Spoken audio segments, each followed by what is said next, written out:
Today, from Gillette Stadium in Foxborough, it's Week 5 of the NFL on EA Sports.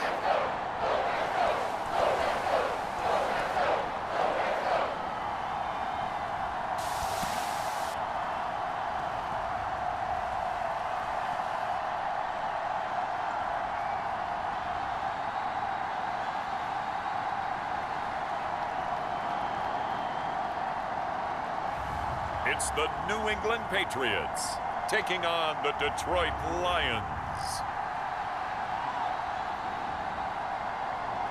EA Sports coverage of the National Football League brings us to Gillette Stadium in Foxborough, Mass.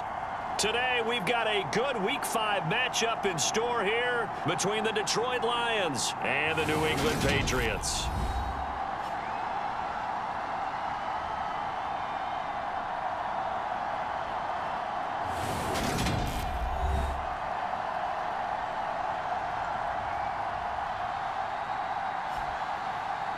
With Charles Davis, I'm Brandon Gordon. And Charles, we look at this Patriots team.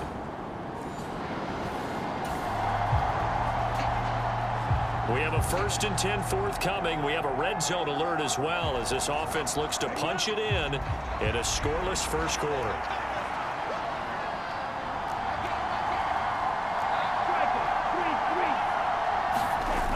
Now a play fake here on 1st down. And it'll be intercepted. Devin McCourty picks it off. And the Patriots are going to take possession here.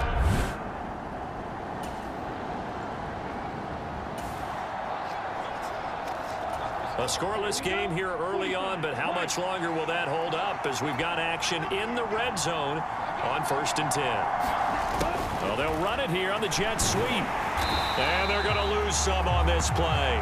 Being knocked back to the 18. 2 yards the loss, 2nd and 12.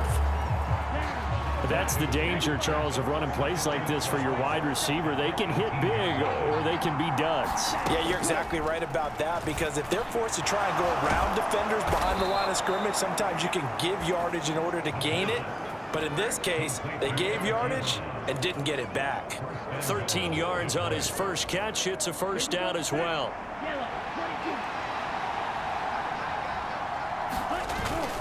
They'll try and run. This is Williams. And the hole closes quickly here. He can fight only to about the 4. It's a gain of a yard, and it'll set up 2nd and goal. And here, Charles, is a look at the inactive, some of the guys that are out today due to injury. Yeah, and this is where the preseason work comes into play for some of those backups. It's not just them getting some experience on the field, but preparing. And that is caught. Touchdown, Detroit. Amon-Ra St. Brown. His 2nd touchdown on the season. And the Lions take the early turnover and convert it into an opening touchdown. Solid response that time by a young quarterback. Last drive, interception. This drive, the touchdown pass. I like it.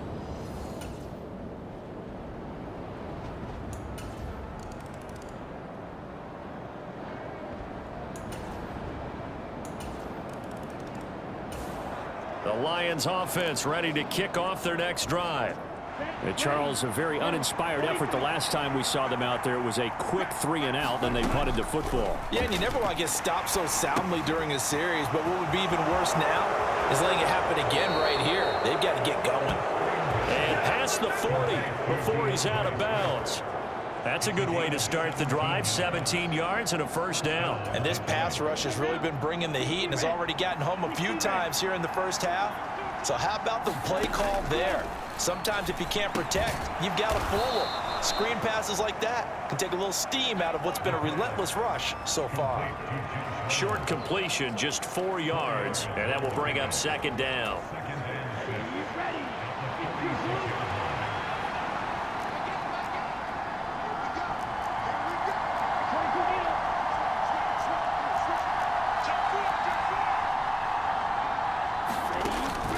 On play action, they'll throw. They're unable to connect, but a late flag comes in. And the contact may have come too early. Well, obviously, they never want to see penalties on that defense, but this one a little bit more significant there on the downfield pass play. And coaches preach it all the time. You can't put yourself in that kind of position if you're the defender. You've got to stay in a spot far downfield where you can play the ball without creating extra contact. And that one drops down, incomplete. Good coverage there, forced the ball free, and it's second down. As soon as he leaked out and began his route, someone on the defensive side broke with him and arrived just in time to separate him from another reception. They'll look to throw again. Got his man complete over the middle. It's Reynolds. First down now, but that clock rolling. From the red zone now, they'll look to throw. Out to his left. Wide open receiver complete. The Lions need to move. They're hustling to the line now. On second down, Swift. Now the stop will come inside the 5 at the 4. The Lions will use the first of their timeouts as they'll stop the clock with 26 seconds to go until halftime.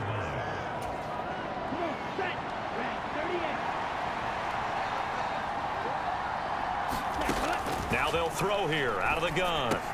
And in for the Lions touchdown. A great effort there. His first touchdown on the year. And the Lions get a late score here in the final minute of the first half. Yeah, touchdown. I love it. Now it's only a 2-point game. I know it's the first half, but you got to think. Go for 2. Tie it up. Go.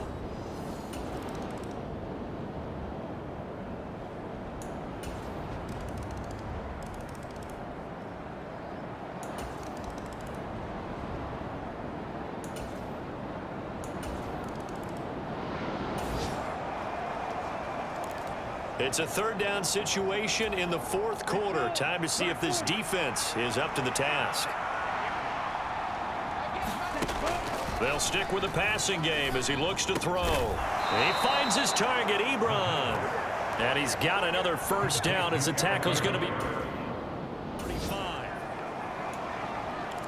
It's a third down situation in the fourth quarter. Time to see if this defense is up to the task.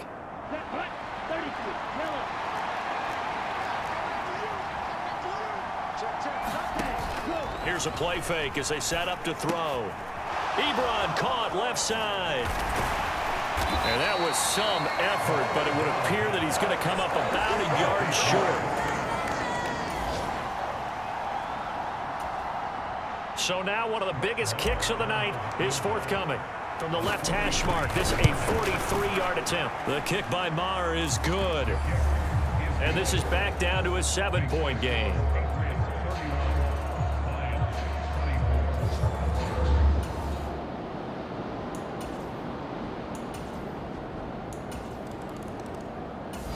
The Lions offense ready to kick off their next drive.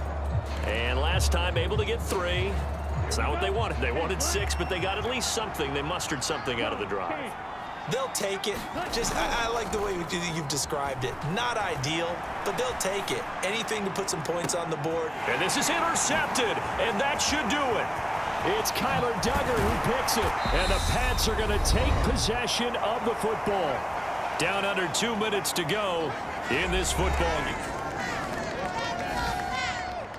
Well, this was a very close ball game at halftime, Charles, but in the second half, that offense kind of kicked things into another gear, and they were able to pull away for the victory. And, Brandon, I think they're the type of team that just looked in the mirror and said, hey, ton of pressure on, but we're the type of team that can flat out handle it. They stood up with confidence, and made it happen for a victory. So for New England, it took a while, but they finally get that first win after 4 straight losses. And they will hit the road next week for a date with the Cleveland Browns. Meanwhile, for Detroit, they drop below 500 to 2-3 with a loss. And perhaps fortunately for them, they'll get an early bye next week and come back to action in Week 7.